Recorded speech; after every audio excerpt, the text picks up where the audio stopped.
Why don't we go next to Atreides from Boston? Atreides from Boston, welcome back to the program. How's it going?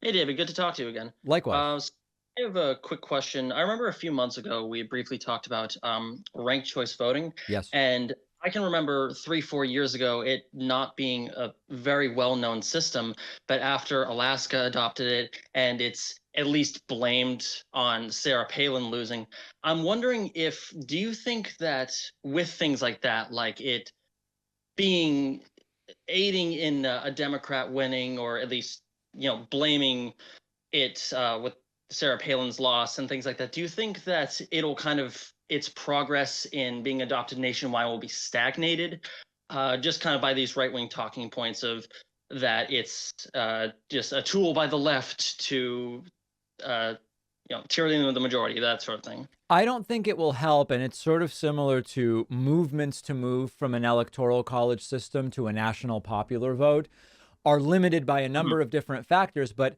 many Republicans are aware that were it not for the electoral vote, if we had a national popular vote, there's a whole bunch of their winners who would have actually lost. So it is without question that at least the Republicans that pay attention know that popular vote isn't great for them. The extent to which they know that transferable vote or ranked choice voting is bad for them, I think it's less clear. But I do think that Mhm. the Sarah Palin situation in Alaska is a cautionary tale. You know, the truth is, in the midst of all the insanity of the last year, it hasn't been a topic anyone's been talking about too much. So it actually could be an Not really, opportunity no. to make some progress on ranked choice voting for dedicated activists.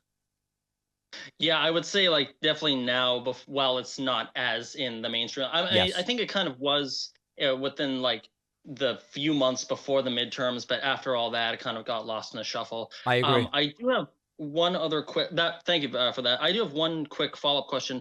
Do you have a favorite political movie?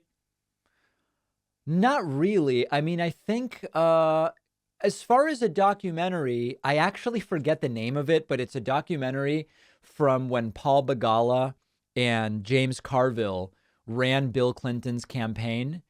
Uh what's Mm. is it called The War Room? Now I don't remember. It's a good documentary. I don't really watch too many political movies, to be honest. Mm-hmm. Mm-hmm. Yeah, I mean, there's 1 in 10 are of quality. But Fair. thank you so much for taking my call. All right, Atreides from Boston. Great to hear from you again.